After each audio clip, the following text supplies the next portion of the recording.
Good evening and welcome to Todd Klindt's SharePoint podcast number 256. At least I think it's 256. Last week, apparently, I screwed it up, so who knows. Recorded live on Monday, August 3rd, 2015. I hope it's still 2015. Until 2015. I am your host, a fact that I am mostly certain about, Todd Klindt, and I will be guiding you on this journey for the next 30 minutes or so. And before we get too much further, though, I want to give a shout out to the folks at Rackspace. They make this all possible. They send me paychecks. They sent me this shirt, and I didn't think much about it when I put it on, but the folks in the chat room are commenting that now I'm a red shirt. So for any of you that have watched Star Trek, you know what that means. That certainly by the end of this episode, I will have met an unfortunate end at some point. But so the folks at Rackspace, I work from home, obviously, and they do a lot of stuff to make us work from home folks feel a little less remote. And they sent out some gift bags to me. So I got a little bag here that I'll probably never use that says Rackspace Hosting, one of those trendy little backpack things that all the kids are using that I'm just not cool enough to use. So I got one of those. I got this shirt that says this. So that's why I'm wearing that tonight, so I could show off my new Rackspace duds. But thanks to Rackspace for all that kind of stuff and the continued support by sending me paychecks, whether I deserve them or whether I don't. And also, while I'm so go to SharePoint.rackspace.com. Forgot about that. And also www.rackspace.com/Microsoft for all the other cool things that we do that aren't SharePoint. There are cool things that aren't SharePoint. I know, crazy as it sounds, but they are out there. So go to these URLs. And while I'm out here slinging URLs and just pimping everything, I want to pimp myself. Got a bunch of URLs associated with me and all of this. You can go to toddklindt.com/blog for my blog. You can go to youtube.com/ToddKlindt Netcast for my netcast. I'm on Twitter at Todd Klindt. I'm on Instagram, though I believe I've never posted or logged into there. I'm not on MySpace, and I'm not on Friendster or any of those things. But those are the big main URLs you can get to for me. If you want to find out what's going on in the world of Todd Klindt, like moving my slides. There we go. So for production notes, I got things out a little late. The folks at CMS Wire, they're great folks, and they've been doing a transcription of this podcast for a few months now, and I actually like it. I was resistant to doing it. You've all heard the story 100 times. I thought it was kind of a dumb idea until somebody explained to me how it wasn't a dumb idea, and then it's been a great idea. But we've got this thing where when they write the transcript, I want to link to it in my blog post, but when they publish the transcript, they want to have the link to the blog post in there. So we got a chicken and the egg thing or whatever.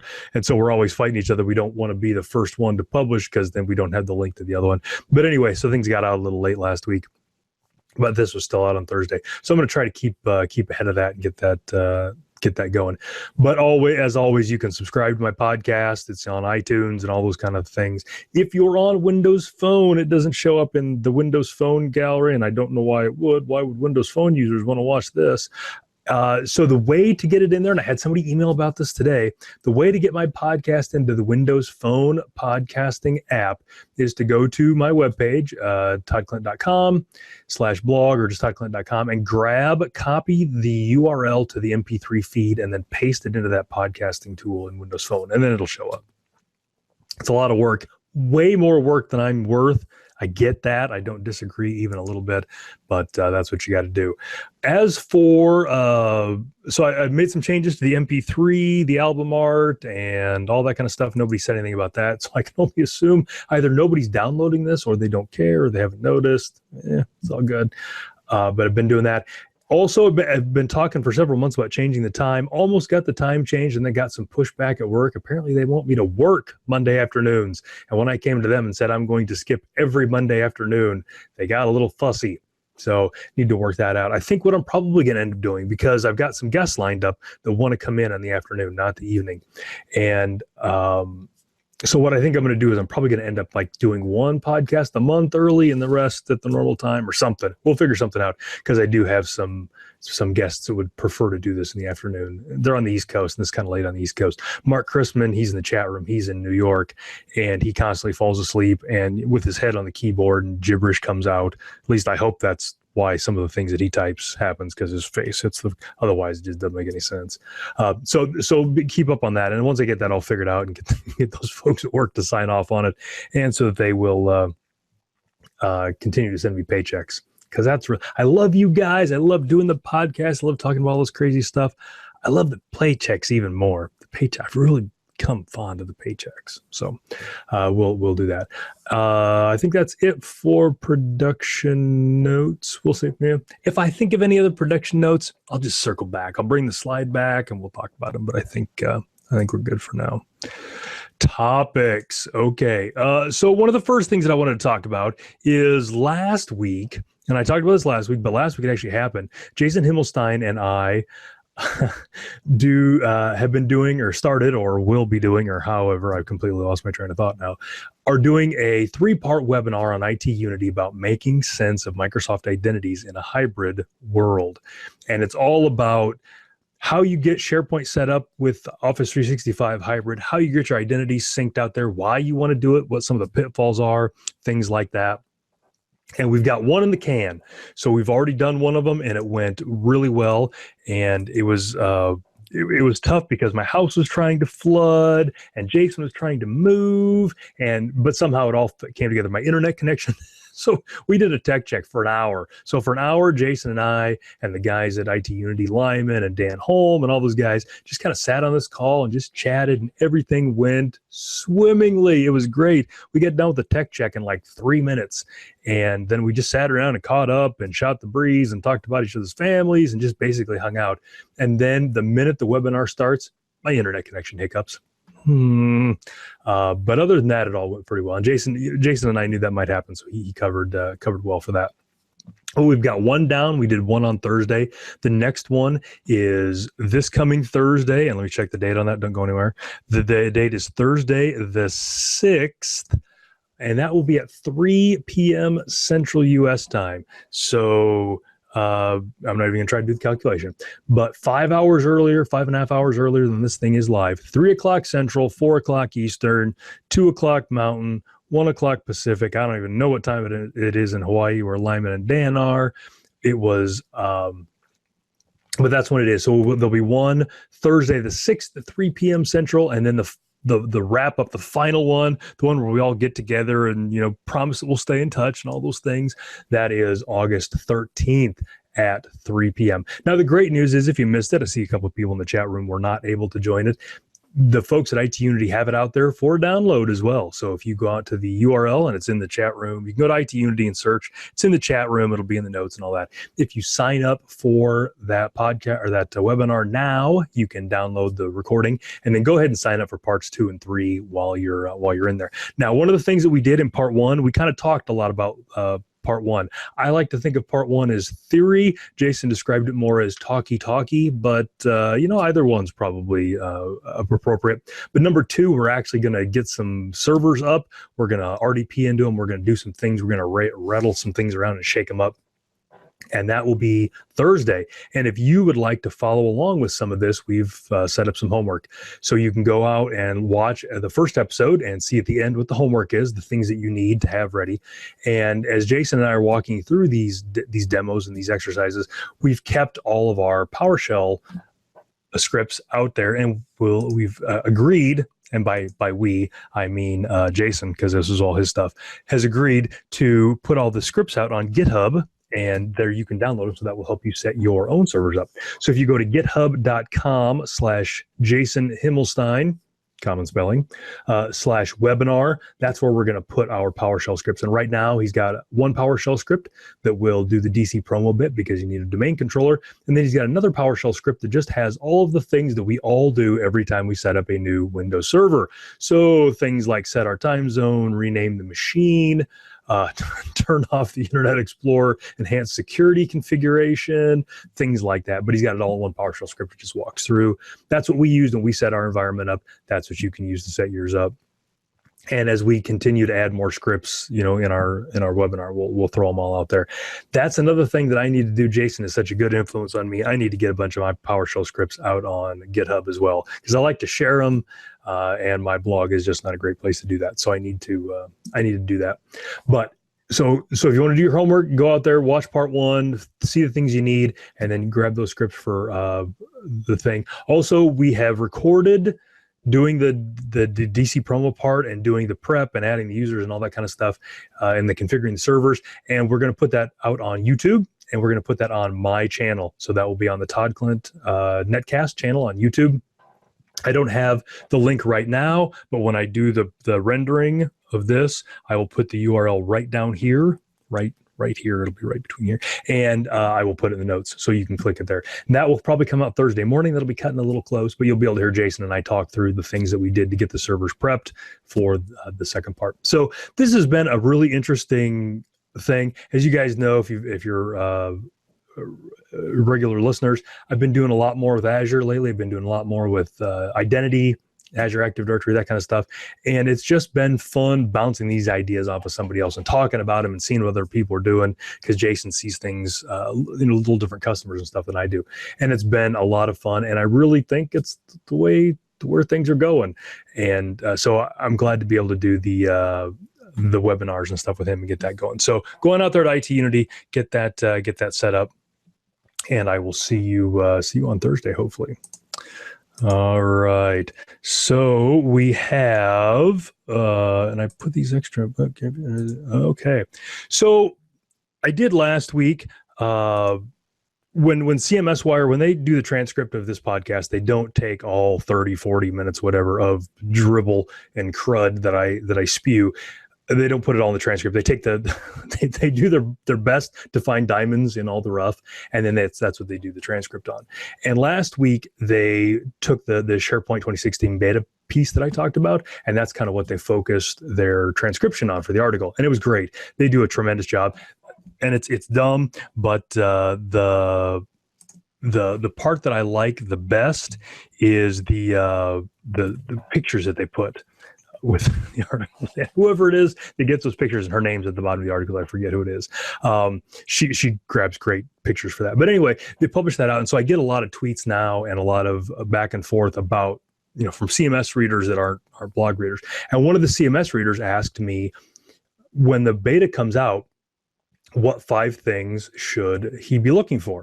And I thought it was a really great question, though not the question that he wanted necessarily, but I thought, we know this beta is coming out sometime this month. We don't know when. It could be coming out right now. It could be coming out 3 weeks from now. We don't know. But when it comes out, everybody that wants that beta is going to want to jump into it as quickly as possible and do as much as they can with it immediately. And so I thought one of the things that would be great is to give everybody a list of the things they should do to have ready before the beta drops. So it's kind of like when Jason and I have been talking about the homework that people needed to do before our webinar. This is kind of the homework you can do before the SharePoint beta comes out. And because everything on the internet that's good either has a picture of a funny cat with it or is in a 5 or 10 list thing, top 5 things you didn't know you could do with peanut butter and all that kind of stuff. So I tried to come up with 5 things, and I didn't have to try very hard. 5 things that you need to do if you want to hit the ground running with this SharePoint 2016 beta. So I'm going to cover those now, and then I'll probably link to this video from that article, and it's all reuse. It's all big. It's how big media does it these days. So the first thing that you need to do if you want to play with the SharePoint 2016 beta is you need to get an Office 365 tenant. You need to do that today. One of the things that we learned at Ignite when Bill Baer had the sessions on, the new stuff in SharePoint 2016 for IT pros, we saw that there's going to be a big emphasis on hybrid. And that's hybrid between SharePoint on-prem and Office 365. And obviously you can't play with that unless you have an Office 365 tenant. So my recommendation is to get an Office 365 tenant, get it ready. If you've got Office 365 already, for goodness sakes, don't use your production tenant for this. That's just a horrible idea, because you're going to end up wiring some things up that you're not going to like. So get an extra tenant. If you've got MSDN that comes with an Office 365 tenant, that's probably a pretty good one to use. If you don't, or if you want to use a separate one, you can get a free Office 365 business trial tenant. And you need Office 365 business for the 2016 stuff. And the business SKU will be a good one. I don't remember how long that trial lasts. I think it's 30 days. When I was doing some searching on the internet for that, I found some folks that had found ways to make that trial longer. I do not endorse or condone any of those activities. But they're out there. But anyway, this trial is 30 days, so you want to get that set up, because when you get SharePoint 2016 and you get it installed and start wanting to play with it, you're going to want to have an Office 365 tenant handy, and you're not going to want to have to wait and figure that out ahead of time. So go ahead and get that tenant out there. Now, you're going to play with this beta for more than 30 days, I'm assuming. But once you figure out how to get your on-prem SharePoint hooked up to Office 365, if you have to create another test tenant, it's not going to be so tough the second time. You're going to be able to slip right into that. So have that one configured ready. That's the first thing you can do.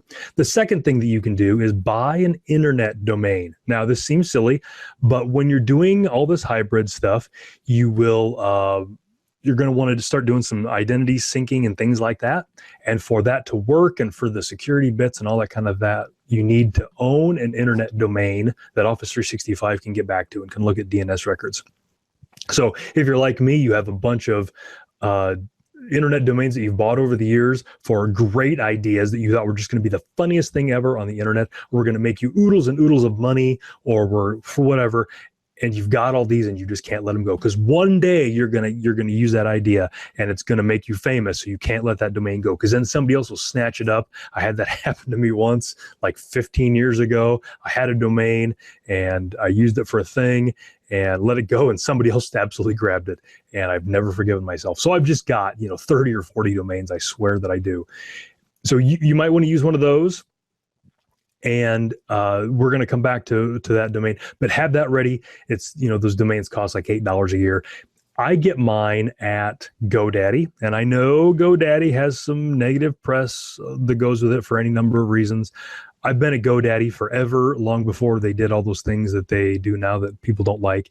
And it's just inertia. My stuff's just there because I got my domains there, my DNS is there, everything's there. So I haven't moved. But everything works fine with GoDaddy. One of the nice things that GoDaddy has, and other registrars may have this, I don't know, because all my domains are at GoDaddy, but when you're in Office 365 and you're setting up the identity sync and you say, hey, I own this domain, poodleporn.com or whatever, and Office 365 says, okay, you need to create these special DNS records in that zone so that we know things and stuff.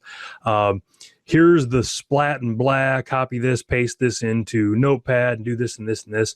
Or if you're a GoDaddy customer, you can just sign in here and we'll do it for you.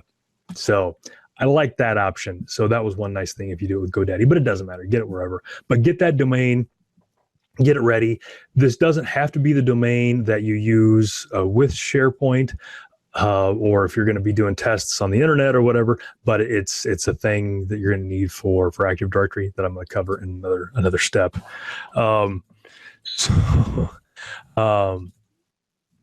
So the third thing that you need to do is you need to make some virtual machines, some VMs. Now, I had somebody, as soon as I posted this, they posted a reply back that this was an awful lot of VMs, and it is. SharePoint's not a small beast, but my recommendation is you want a dedicated domain controller, and it doesn't have to take a lot of resources, 4 gig of RAM, a couple CPUs, something like that, but you need a domain controller. You need a SQL server. I could not install this in a production environment of any sort or variety. So that's why I'm creating a new domain controller, creating a new SQL box. When you create your domain controller and you run my DC promo script or Jason's DC promo script or whatever, if you give your Active Directory domain the same domain namespace as the domain you bought in step number 2, it will make some things very simple for you when you're setting up your authentication piece. You don't have to, but if you make them the same, it will make things easier for you. So get that set up. Set up your SQL Server. You'll need SQL Server 2014 for SharePoint 2016, so don't spin up any 2012 servers or anything like that. As far as we know for now, you're going to need all the same setup. So you're going to have to set max DOP to 1. Your SP install account is going to have to be DB creator, security admin. And for this, since it's a test environment, I set all my databases to the simple recovery model, so there's no log file issues. And I capped the amount of RAM that SQL could use, so I didn't have noisy neighbor problems and all that kind of stuff. And you're also going to need to turn the firewall on that box. Well, it's already on, but allow port 1433, both UDP and UDP, so that SharePoint can actually talk to the SQL box. I only mention that because every single blessed time that I install SharePoint, I forget to turn that on in SQL, and then I try to I try to create the farm. SharePoint can't find the SQL domain because the firewall won't let them in. Hilarity ensues. Ugh. So I put that in my blog post. So so don't forget to do that. And then the third VM that you'll need is the box you're actually going to install SharePoint 2016 on. That needs to be a SharePoint, or not a SharePoint, a Windows 2012 R2 server. And I would just get all the patches on that, get that thing patched up to date. As far as we know for now, SharePoint 2016 has the same hardware requirements as SharePoint 2013. Bill posted a blog post about that, and it looks like that's all going to be the same. So for test environments, obviously you can scrimp and save a little bit here, but I'm looking for like a 4 to 8 virtual processors, because I assume everybody's virtualizing everything. 80 gig C drive, another 80 gig or so D drive, 8, 10, 12 gig of RAM, something like that. Those kind of things. Get that ready. Make your SP install account, a local admin, those kind of things, and that's what you'll need. Now, there's a couple of things in SharePoint 2016 that you might want to play with that might require additional boxes. If one of the things you want to play with is the new min role, this idea that a SharePoint 2016 server can have a specific set of jobs and it will check its own health to make sure it can do those jobs, you may want a separate server to play with that. That's a configuration thing, so you can jiggle that on and off. They've also mentioned that the search service in SharePoint 2016 will do some crazy stuff with SharePoint Online. Search is always a great candidate for its own box, and so you might want to do that here. But all of these things are very fluid, so if you have just a single VM, if you can't find enough space, can't talk your boss into giving you some space, and you want to try these things, you can try them on the server. And if you find out that you do need an additional VM and you do talk your boss into it, it's easy to shuffle that stuff around. That's not changed a lot. So have that box ready. So the first thing, get Office 365. The second thing, get you an internet name. The third thing is create some VMs. The fourth thing is to create some users. And as far as I know, as far as we know right now, SharePoint 2016 is going to use the same service accounts as 2013. So I've got a link to my blog post in there. I've got a PowerShell script that creates Active Directory users, and it can create service accounts and user accounts and user accounts. So I've got a blog post there. You want to create a bunch of users and get that all set up so that you're ready for SharePoint when it comes in. The blog post that I posted has a very old SharePoint 911-ish user file that has a bunch of us in there that I use for demos. I've created one for to use outside of that that's got a bunch more names in it. I've linked it in the thing. It's going to add 30 some more names, but it's got some managers set up and things like that. The script that I've got will add profile pictures if you give it the same name as the SAM account name of the user. So you can do that and get those accounts created, get those ready. And then the next thing you want to do, also part of step 4, is download Azure Active Directory Connect. And if you want to get your syncing set up, your domain identity syncing set up, you can do all that without SharePoint. You've got Active Directory, you've got Office 365. So download Azure Active Directory Connect and start playing with that and start syncing some users up into the cloud. Because once you get SharePoint, that's going to be an important thing. You're going to want to have those. So that was step number 4. And step number 5, I thought this was a good step too. Have a SharePoint 2013 content database ready to go and ready to be upgraded. There's a good chance that you've got some SharePoint content laying around that you're going to want to wedge into SharePoint 2016 somehow or another. And so if you've got a good candidate database that's not too big that you can back up and restore quickly, use that, or create a new site collection in its own content database in your production SharePoint 2013 farm. Create one of each type of stuff that you use, try some of your common things, and then have that ready to bring over. From what Bill said at Ignite, SharePoint 2016 will only support database attach upgrades. So we know that we'll do that. And if you're doing something crazy, you can also try upgrading a service application database. That might be a fun time too. So try all that. And those are the 5 things that I think that I've done in preparation for SharePoint 2016. And I know that once it hits, I'll be very happy that I've got all that homework done. I'll be able to drop those bits in there and do whatever it is that SharePoint 2016 does best. So let me know what you think. Let me know if you've got any feedback on that. So that was another fun article. I published that one, and the folks at CMS Wire wanted that one too. So you can get it on my blog at toddklindt.com. / I know this URL, just a second, trader, / ready for SP 2016 beta, or you can find it out on CMS Wire also. Right. So the other big thing that happened last week, and I don't know if you guys saw anything about this, it was kind of low key, but Windows 10 came out. Windows 10 came out on Wednesday last week. It was pretty cool. So I don't want to spend a bunch of time today because we're getting, we're about getting close to 30 minutes in here. But I did want to mention that the Windows 10 is out. It's been pretty good. I haven't updated all of my machines yet. I've got a bunch of them, but not all of them. And looking over the web, so depending on who you believe, there was, like 16 million boxes installed last week, or 80 million boxes, or every box, and 6 or 8 toasters.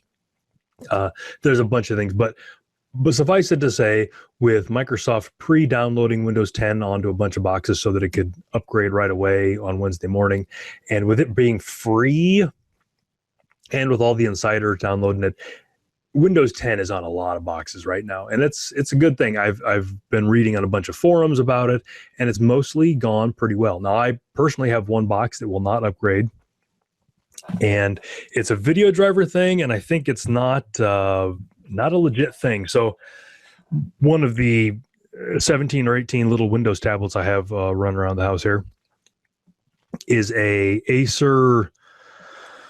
Oh, I forget what it is now. It's one of the first small Acer cheap tablets, and it's got, so it doesn't have the Intel Z3735F processor, and it's got the one before that, but it's got built-in Intel integrated graphics, and the Windows 10 updater will not update because it says those graphics don't have a driver, and they're like the size 9 shoe of graphics adapters. It's the most common one out there.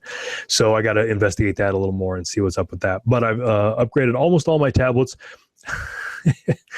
Not practicing what I preach. All of my important production stuff I have not upgraded just yet because I'm a little terrified. I've got the Dell Venue 8 Pro that's close, but somehow I've run the Dell Venue 8 Pro out of drive space, and so I need to figure that out because I don't want to format it. I want to try to upgrade it, but there's just not enough room right now, so I need to figure out what the case is in that. But this desktop that I'm presenting all this on is also not Windows 10 because, well, I got to do this podcast and I don't want to break anything. I've got, drivers for this microphone and all that. I'm a little nervous, but I've done a bunch of other boxes, a bunch of my tablets, and I got a couple of laptops and things like that, and it's gone pretty well. A couple of links that I did want to show you guys is you can, so for most of us, if you signed up for the Insider program and all that, you could run that patch and Microsoft would download Windows 10 to your box and then trigger the upgrade. For some folks that didn't work. If your machine's on a domain, that won't work, things like that. So Microsoft has released a Windows 10 media creation tool, and you can run that, and it will create like a USB drive for you to boot your machine off of and install. So I'm probably going to end up doing that on a couple of my boxes just to try that out. But everything on the internet, if the internet is to be believed, and when have they ever lied? That seems to be going pretty well. But that's just kind of a good thing to have. A little bootable USB thing puts Windows 10 on there for you. So as I've been playing with Windows 10 for the last couple of weeks and thinking about the things I wanted to talk about, I've got a whole list, and I think I probably need to get a better list than I've got here. But a few things that I wanted to mention. As you guys all know, I love PowerShell. I use the bejesus out of PowerShell. I've got a PowerShell prompt open every hour of every day on every machine that I work on, because that's just what I work out of now. And they finally, after decades of using the command prompt and all this, they finally fixed a problem that I hate. You can turn on when you highlight and go across lines, it actually line wraps instead of giving you a big block. I copy PowerShell all the time, and I'm forever copying PowerShell and pasting it somewhere, and then having to remove the prompt and remove the page. That's all fixed now. So they've updated the the console host. And so now for the command prompt or for PowerShell, you can turn this on. So out of the box, I didn't have that activated on a couple of them. So you need to go into your shortcut for PowerShell. If you've got PowerShell open, go to the title bar, right-click Properties, go into the Advanced tab, and there's a box at the bottom that, for me, mine were all upgraded, that was checked that said Use Legacy Console. And if you uncheck that, then you can check the box that says do line, wrapping and all that kind of stuff. And it makes using PowerShell and copying and pasting so much better. So that's one of my my favorite things. Another thing that I've been doing, and I've been doing this since Windows 7, and it works on 8, A1, and 10, is I go to the properties for the taskbar, and by default, they all make little bitty icons on the taskbar, and I hate that because I got these big monitors and lots of space in my taskbar. So I go in there, and it's the default setting for icons is always combine. I change that to combine when full, and that way, if I don't have a lot of windows on a particular monitor, I get these big icons that are easy for me to click and read what's on them. But then if it starts to get crowded, to get smaller, that's something that I do right away when I install Windows everything. And that's in there. One of the things I think we spoke a little bit about last week, but I don't remember, is this new feature in Windows 10 called Windows Hello. And Windows Hello is this great new feature where you can be logged into Windows by looking at your webcam on your camera. It can recognize your face, and it will log you into Windows automatically if you do that. So a couple things about this. It's super cool, a little bit creepy, but I can make it a little less creepy. So we first saw this at Ignite, and Joe Bellafiore, that's kind of where I got the idea for this little rag. He had a rag over the webcam on his laptop because as he was walking across on stage, if his camera saw him, it would log him into that box. So he had to cover the camera up so he could demonstrate that when the camera saw him, it would log him into the box. But the first time we all saw that, the first thing that everybody asked was, oh, great, so I can log into somebody's computer with a picture of them. Yeah, like the guys at Microsoft didn't think of that. Right. All right. So for you to use this Windows Hello login thing, you need a webcam that has a very specific hardware support, and it's called Intel RealSense is the support. So obviously it needs a camera, it needs to be able to take pictures. I think we all expected that. It also has an infrared camera, so it can take temperature readings so that they know that the thing that it's looking at is actually warm and alive. And then the third thing that it has is depth perception. It's got a 3D camera, so it won't fall for the old picture being held up to the camera gag that we've seen in, so many Eddie Murphy movies and all that. So if you've got a RealSense webcam, you can turn this on. Intel right now has a developer kit you can buy for like $100 that has that. Or boxes are starting to come out with it, laptops and things like that. So, but that's kind of cool. The other thing about this that's kind of creepy is you're like, oh my God, Microsoft is making a database of everybody's face in the whole world. This is horrible. That's not how this works. So another great thing that Microsoft has done is when you set Windows Hello up and you do the thing and it watches your face and all that, it creates a hash and stores it locally and only locally. It doesn't get pushed out to Microsoft. So the good news with that is your face and all the things about your face are kept locally, so there's no big database of it. The bad news is if you had multiple Windows 10 boxes, you have to set Windows Hello up on every one of them because it's not out in the cloud, but it's also pretty cool. And the last thing that I wanted to mention about Windows 10 is, and so Lori in the chat room says, whew, facial recognition paranoia slightly decreased. I'm glad I could slightly help you out with that. It's such a cool feature. I should probably break down and buy one of those cameras once, because once I get this thing. But it is just cool because now you can have your laptop or whatever lock immediately when you step away, have the timeout be like 2 minutes because then you don't have to log in every time.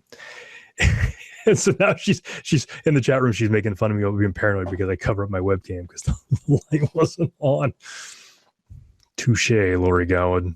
Touche. Tim in the chat room is asking, does the Surface Pro 3 have the Intel RealSense camera? I don't believe that it does.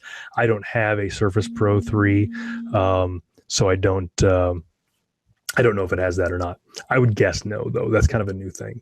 But I should order one of those cameras and see what the deal is with that. But the last thing that I wanted to mention on tonight's show, and I saw this linked somewhere, was much like Windows 7, I think, had it, or Windows Vista had it, somebody has come out and told a way to enable God mode on Windows 10. Now, if there was ever an example of ridiculous, overused internet hyperbole, this is it. God mode is nothing that exciting, but that's the name they keep giving it. What God mode is a link. So there's a specially crafted shortcut you can create with a GUID in it that will open up the control panel or open up an instance of the control panel with everything in it, every setting, every whatever. So you can get to everything you need to in one big window, which is kind of cool. But one of the things that Windows 7 and 8 and 10 all do really well is they make it easy to find settings. Now, I know you're thinking that's not the case. Is it the classic control panel or the new Metro control panel, and where's it all at? the thing is, you can search in all these, and I've never had an instance where I was looking for a setting and I couldn't just type the word and have the setting pop up. I mean, it's just always there. So God mode is not nearly as important as it was, in previous things, because the settings, the search is pretty good, but I did like that. So again, keep on with the Windows 10 stuff. If you haven't installed it yet, get it installed and start sharing some stories. I'll hopefully have one of my big boxes installed here pretty quickly, and I'll have some stories on how that went. Hopefully great, hopefully positive, and nothing but unicorns and ninja cats and all that kind of stuff. All right. So I think that is the tail end of the content tonight. So lots of shameless self-promotion, though it's going to start getting shorter. So the first one is next Tuesday, a week from tomorrow night at 8:30 Central, I will remotely be presenting for the Mississippi PowerShell user group. You can remotely join that, much like I will, and you can go to mspsug.com and they will tell you all about that. I will be speaking about PowerShell, of course, and Office 365 and Azure AD and what the common PowerShell commandlets I use for that are, and how I access that and all that. It's a good stuff. It's, we've been using PowerShell with SharePoint on-prem for 100 years now. We kind of got the handle on that. And so now using it with SharePoint Online and Azure and all that is just another great way to learn how to use PowerShell with your stuff. Yeah, and Tim in the chat room saying, why call it God mode? Security guys will flip out with that name. They will. It's nothing. It's, not a big deal. So again, a week from tomorrow night, August 11th, Mississippi PowerShell user group, joined in for that. And then a couple weeks after that, SP TechCon in the beautiful city of Boston, Massachusetts. That is August 24th through the 27th. I'll be doing 2 sessions there, as well as sitting on panels and manning the booth and just walking around pestering everybody I can get my hands on. I'll be doing that same PowerShell with Office 365 session at SP TechCon, and I'll be doing an upgrading to Windows or SharePoint 2013 session also. Now, that is August 24th through the 27th. There will probably be a time when there's not a lot of the month left, so we'll probably have our SharePoint 2016 bits by then. I don't know, and if we do, I might try to work some of that in there, but I'm not sure. So that is SP TechCon. If you're going to be at SP TechCon, for goodness sakes, find me and come say hey and introduce yourself. Tell me what you like about the podcast. Tell me what you loved about the sessions that I went to, all that fun stuff, because I do like to hear that. It helps me know what to talk about and all that kind of stuff. Then a couple of weeks after that, 3 weeks after that, is SharePoint Alooza, and that is at sharepointalooza.org. That's Mark Rackley's baby. It's down in Branson, Missouri, and it is September 18th and the 19th. And I will be down there. It's a big, fun show. It's SharePoint, it's music, it's hillbillies, it's moonshine. I don't know. I've never been there before, but Mark finally, I don't know, he got desperate this year and asked me to go. I made the cut this year. I'm very excited. So I'll be driving down to SharePoint Alooza and talking about things. I think I'm going to be doing some identity stuff, hybrid stuff. I don't know. I'm just glad to be there. I might end up sweeping rooms after everybody else is finished. I don't know. But sign up for that at sharepointalooza.org. And then finally, a month or so after that, I will be speaking at Dev Intersections, and you can find out all about that at devintersection.com. And that is October 26th through the 29th in beautiful, sunny, family-friendly Las Vegas, Nevada. And that's at the MGM Grand, I think. So I've kind of spoken at one of these before. That conference is it's got a long history, but that will be fun. I'm excited about that. All my friends are going to be there. It's going to be a good time. I like Vegas. So that is Dev Intersections, October 26th through the 29th. So thanks everybody in the chat room. I'll be sticking around for a couple minutes there. Again, next week podcast will be the same time, 8:30 p.m. Central. Thanks, and I'll lots of good stuff. But I'll see you guys next week.